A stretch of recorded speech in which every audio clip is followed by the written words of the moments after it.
welcome along to this episode. I'm really glad to be joined by Giacomo, who is a breathwork coach, who's going to talk us through some breathwork techniques today. So Giacomo, do you want to just introduce yourself? Yeah. Hey, Andrew. So nice to be here, and thanks for having me. As you said, I'm a breathwork coach, but my past life was quite different. I come from this high stress, high pressure environment. I have a business background. I studied 3 different continents, and then I worked for a few years in this big American multinational.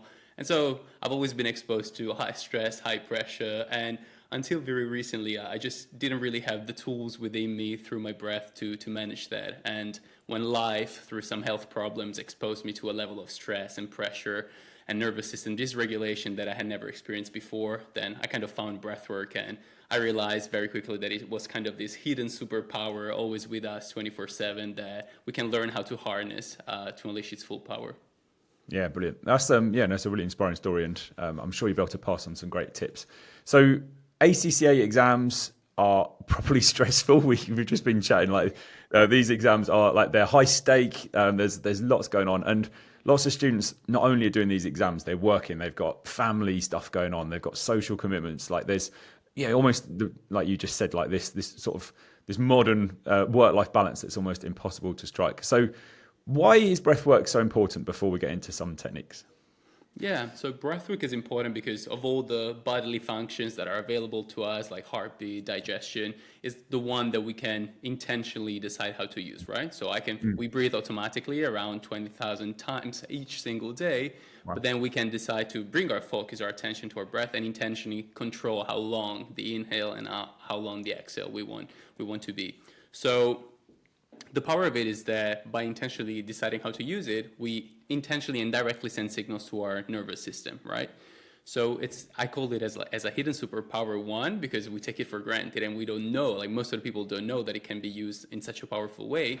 And it's so powerful because we can send specific signals to our nervous system. So in a period of high stress, if I learn how to use the breath in a way that supports calm, focus, sleep, energy, then I have this tool that is with me. I don't need to rely on anyone else, and I can use it whenever I want, like before sleep, during exams, during an exam, in the preparation for an exam, or during a stressful period at home with your family and friends.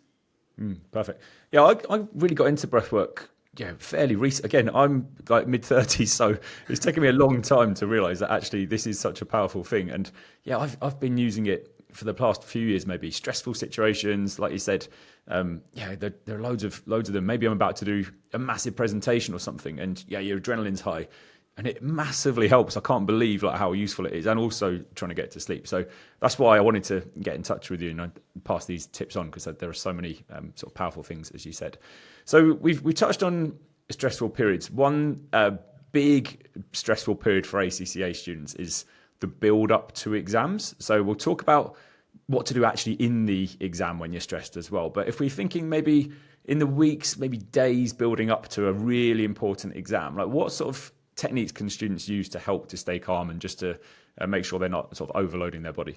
Yeah, so as you said, overloaded in the body, and that's what I want to tell everyone is that stress, anxiety are not just psychological, they're physiological, they're in our body. So how Yeah. we use the breath is to restore the sense of safety and calm in the body so that also the mind can work at its peak activity, at its peak performance. So in preparation for an exam, a technique that is really useful in general in life is called coherent breathing. So we want, again, to use intentionally our breath to breathe at a specific rate, which is 5 to 6 breaths per minute. So how that look like is that we're going to take an inhale through the nose and an exhale through the nose, only nose breathing. And when we inhale, and Andrew, I invite you to do this with me. So we take an inhale on a count of 4. So we're going to go in, 2, 3, 4. And out through the nose gently, very slowly, 2, 3, 4. In again. You first expand the belly, and then the air expands into the rib cage. And then again, slowly out through the nose on a count of 2, 3, 4, 5. And you can do this even just for a couple of minutes every single day. It's good, like in the first thing that you do when you wake up in the morning. Of course, the longer you do it, the more benefits you get. What happens when we start breathing these waves that really our heartbeat and our brain waves and our respiratory rate kind of align in this coherence, as the name of the technique says. It reduces our heartbeat, it reduces cortisol in our bloodstream, and And it really supports like kind of sustained focus through our prefrontal cortex stabilization.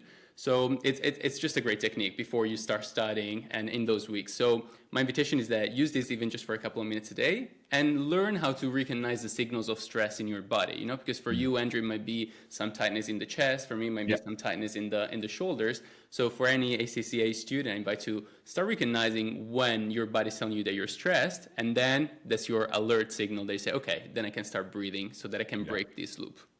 That's brilliant. And literally just then already I feel this is the calmest I've ever felt doing a podcast. Like just I've done that twice and instantly I'm like, okay, I'm all right. It's just telling your body, as you said, I'm safe and I'm okay. So, which is amazing. So yeah, really useful. So as I mentioned, the exams themselves then are high stress, and students often panic because there'll be a question that comes up or there'll be something that happens in the exam that throws them off, and it's really, really common. And I always say to students, like, you need to almost expect something to go wrong in exams. There'll be a topic that comes up that you haven't revised, or there'll be a question that's really weird, or there'll be something that you're not quite sure what to do. And the first thing I always say is, right, let's just calm down. And it's very easy to say to people, just calm down. But actually, how do we do that? And so what technique would you recommend in the middle of an exam, really high pressure, your heart rate's probably through the roof, you're really stressed? What would you do in that moment to calm down quickly? Yeah. And again, I want to stress it. Just calm down. It means that we're working at just at that psychological level. Just calm down. Think that you're calm. No, if your body, if your nervous system don't feel calm, don't feel safe, no matter what you're telling yourself with words and rationally, is never going to work, right? So that's why we use breath work. And so in moments of like high stress, acute tension, there's this technique that is called physiological sigh. And this is an interesting one because it's something that our body automatically does in periods of high stress. For instance, it probably happened to you, like intense crying. How do you breathe in intense crying? You do. Yeah. And this is like the body, like it has this superpower that is like, it's created, like it's natural. And so what we're going to do is that we're going to do that intentionally. We're going to use that intentionally. So it's called physiological sigh. We're going to take a big inhale through the nose. Again, first feeling the belly. And then we do a second very short breath in. So it's going to be a... And then out through the mouth with a sigh. So again, belly. Once again, feeling.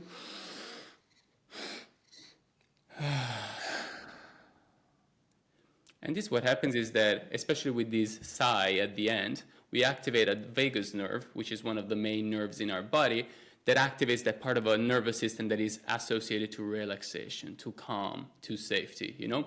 So in the moments of high stress, whether you're at home or you're in front of the computer during the exam, taking a moment to just stop and reset just for a second your nervous system is so powerful because you can close your eyes and in the moment you open them again, you feel like a greater sense of clarity and knowing what to do next. So again, if you do an audible sigh, it's preferable. If you're in the middle of an exam surrounded by people, you can just take the inhale and then through the mouth very silently and slowly and gently so that no one around you notices you using that superpower that probably 99% of the people around you are not aware of. Yeah, probably could be quite off-putting if you're sighing. But having said that, in ACCA exams, I'm imagining lots of people are sighing throughout the exam, so maybe they'd fit in. Who knows? Yeah, that's really useful. That's great to know. And again, that'd be my first thing. It's almost you just have to make it a habit, don't you? Right? I can, like you said, I can feel stressed or I'm not feeling very comfortable at the moment. This is what I'm going to do, rather than thinking about too much stuff, overdoing it. Right, first thing, let's just sort out your breath, and then you can probably think much clearer once you've done that, which is great. So another thing in the build up to exams, I always say, really, really important for ACCA students is getting enough sleep. And again, it's very easy for me to say, make sure you get enough sleep. But when you're stressed and when you're working really hard and you're trying to revise for an important exam, that can be difficult. So have you got any techniques specifically to try and relax and try and manage to switch off on an evening, and then maybe even in the night if you've woken up, and try and get back to sleep? Yeah. So again, the breath work is so powerful because it's so simple. You know, it can be used in any time of the day, in any situation, while you're commuting, while you're in bed before going to bed, for instance. Mm-hmm.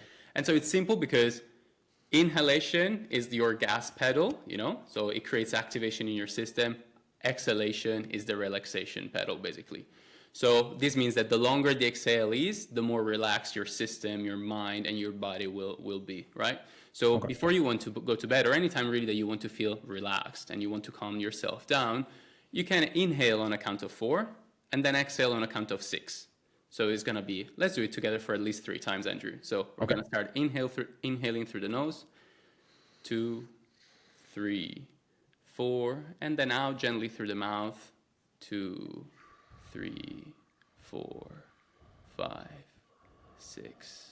Again, in through the nose gently, 2, 3, 4, and then out through the mouth, 2, 3, 4, 5, 6. One last time, in through the nose all together, 2, 3, 4, and out, 2, 3, 4, 5, 6. And again, if someone feels that 6 is even too short, you can exhale on a count of 8, which creates even more relaxation.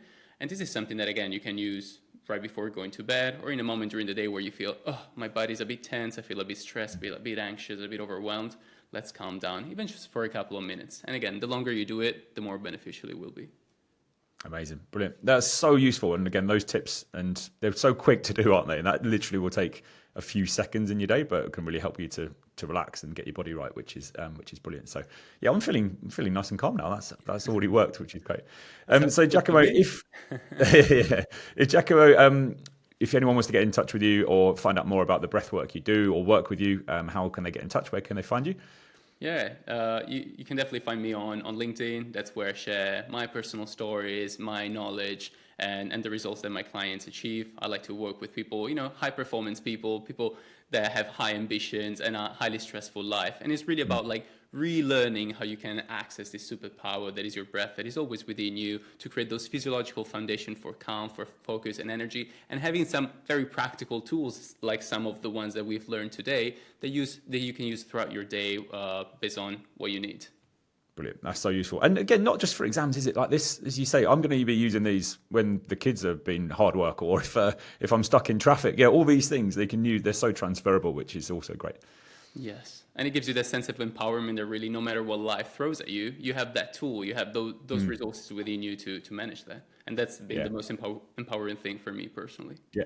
Yeah, no, very true. Right. Amazing. Thanks so much for your time. Thanks for joining me. And again, if anyone wants to find out more, then check out Giacomo, and I'm sure I'll be happy to help. Thank you, Andrew. And that's it. Thank you for watching this video. If you want more videos like this, where I break down those tricky topics into really easy to follow steps, then subscribe on YouTube. You can also follow me on LinkedIn for more exam advice, and check me out on socials. I also have my own course helping students to pass their exams. Thanks for watching.